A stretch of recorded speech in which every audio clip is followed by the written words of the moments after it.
walang red notice at pati yung Timor-Leste inisnab yung red notice, ang atin lang diffusion, sa diffusion ang liwaliwanag, kailangan extradition, kailangan in conformity with national laws. I think we've established that, and without pounding it into the ground, can we ask now, ipakita muna natin ang video ni Secretary Remulla or yung transcript dun sa budget hearing po nung nakaraang taon. Ang liwaliwanag po at maganda po ang paliwanag ni Secretary Remulla Boying. Opo.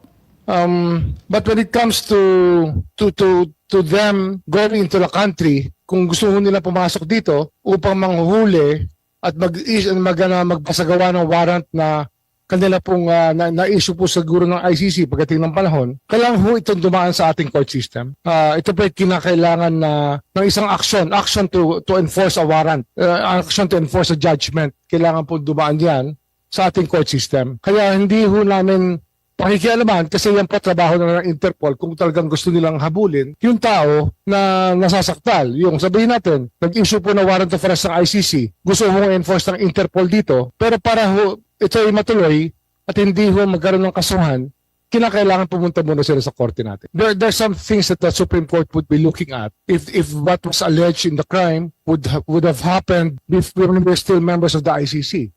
That is one of the things that can be of importance to the courts when they do enforce a warrant, or if they will actually allow a warrant to be served in our country from an international tribunal. Ang problema nga ho ay meron kong sinasabi yung mga kaibigan natin na well-meaning naman. May 200 families daw na gustong magreklamo pero ang hawak daw nila 8. Pero sa 8, ang makakausap nyo 2 lang. Tapos yung 2 pa, wala pang ibibigay na totoong ebidensya.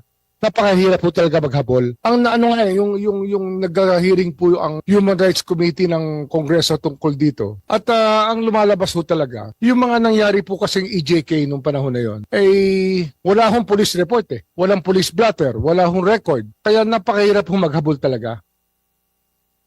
Ayun. Napakaliwanag at napakaganda ng paliwanag ni Secretary Boying na sa ICC man yan, Interpol man yan, dadaan yan sa Korteng Pilipino. Ma'am, ano yan eh? Ang general rule talaga, pag may foreign judgment, you have to enforce it in court. However, ito hong nangyaring ito, ang ginamit po namin dito, Section 17 ng Republic Act. 9851. 9851. Pwede ko hong basahin, ma'am? Can I read the provision I think into the you can record? put it on... into the record? But may I read it into the record, ma'am? Thank you. In the interest of Andito naman justice, sa atin eh. in the interest of justice, the relevant Philippine authorities may dispense with the investigation or prosecution of a crime punishable under this act if another court or international tribunal is already conducting the investigation or undertaking the prosecution of such crime. Instead, the authorities may surrender or extradite suspected or accused persons in the Philippines to the appropriate international court, if any, or to another state pursuant to the applicable extradition laws and treaties. That is Section 17 of Republic Act 9851. So Yes. ito pa yung option na sinasabi ko kanina. Yes, at yan yung pinag-uusapan natin kay Attorney Medina. Baka ibig ninyo mag-comment kasi mahaba po yung sinulat ninyo tungkol dyan. 9851, Section 17, at saka si Senator Cayetano. Unahin po natin na unang ma-recognize si Attorney Medina lang po. Lahat tayo, kabisado natin yung 9851, alam natin yung Section 17, para rin yung Rome Statute, Article 59, sa panahong to na memorize na nating lahat. Attorney po. Thank you for the opportunity, Madam Chair. And with all due respect to our hardworking, brilliant Secretary of Justice, I beg to disagree purely on legal grounds. Again, constitutional, doctrine of constitutional supremacy. Whatever right that is granted by the Constitution cannot be diminished or be in derogation, cannot be diminished or lessened or stripped away by any statute. So if the Constitution guarantees that if a person is to be expelled from the Philippine territory by whatever means, a lawful order of the court is required. That grant to that grant of the Constitution, that protection of the Constitution cannot be lessened by any statute. So that, in that case, 9851. So we have to interpret 9851 in accordance with the broad protection of the Constitution, which means that if you will surrender without judicial proceedings, that would be a violation. So there will be only a very narrow instance, there will be limited instances when surrender can be valid without judicial process. Yun lang po. Maraming salamat. Senator Cayetano, I think you wish to add something. When the SOJ was speaking, yung una kong temptation was to say that, as you said, no, evolution, legal theory, and for the public, no, to be fair, di ba? That happens when lawyers meet, di ba? Na ito yung una kong theory, ito yung application, especially if there's no jurisprudence na prevailing. And even if there's jurisprudence, you can challenge that, of course, but the law enforcers have to follow prevailing jurisprudence. So kanina, what I was tempted to do is to ask you that, you know, when tempers are down and emotions are way, let's see which theory is better. No, whether you need a foreign, when a foreign judgment or foreign arrest warrant from a foreign court or different countries here, whether we need court order or pwedeng surrender. Having said that, when I was thinking about it, what about, sir, this situation?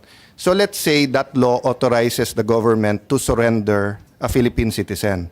But if that Philippine citizen is asking for his day in court in a Philippine court. Kasi kung, again, hindi ko nakita yung buong video, but nakita ko yung part.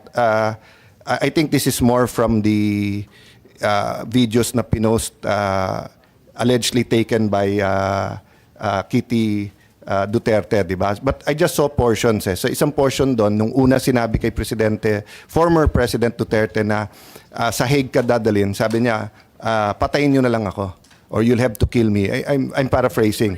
No, so, but ang point ko, if a person says that, that means he's disputing it.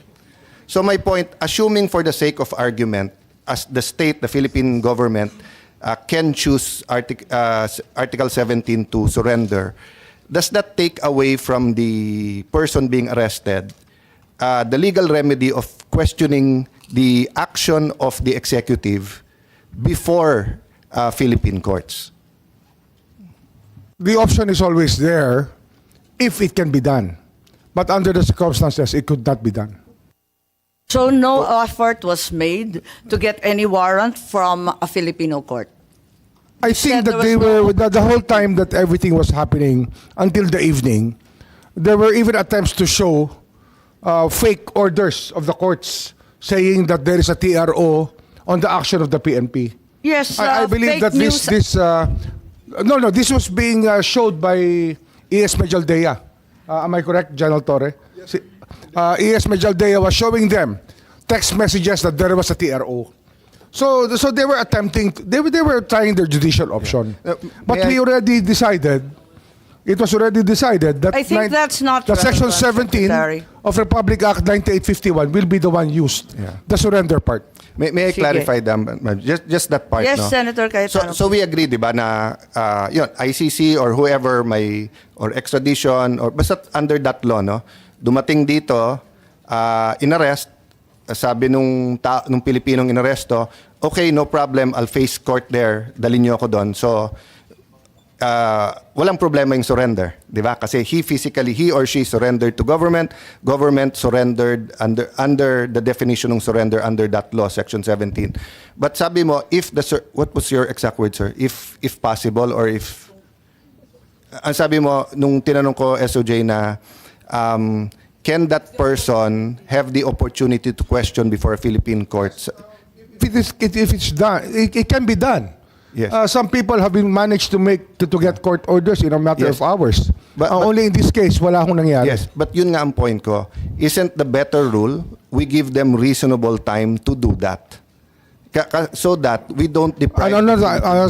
Ma'am, excuse me lang kasi ano ho, there is a pending petition for habeas corpus in the Supreme Court. Okay. We might be stepping already on Okay. the, So having the said ground that, that we have to So we leave take it at next week. that. We have no desire to be Yeah. sub judice. Thank Yeah. you. Madam For Chair, the can I reminder, yes. just say this? Sir, I will respect that because nga mabigat di ba? Emotionally, legally. But can you study that part? Just for future cases, di ba? Of course. And when we say study, the defense lawyer will say 30 days, 6 months is reasonable. Of course, the law enforcement has to do its job. So, in case we come up with a guidance, you could return it to us, but hindi kami magpasa ng batas. But I'd answer the same na sinabi mo ngayon. If I file a draft bill defining that, baka sabihin ng court, see, you admit na pwede pala. So I also don't want to somehow interfere or influence the Supreme Court in this decision. But may I just put it at your table na ano yung reasonable for a Filipino citizen to go to court in case nga this happens. And it's valid nga kasi nga if the ICC issues whether it's Senator Bato or any of our generals or any member of the AFP, I'd like them to be able to go to court to question whatever identity, validity of etc. Maybe, Your Honor, we have to look at the perspective of how long this took for the ICC to come up with a warrant. This did not happen overnight.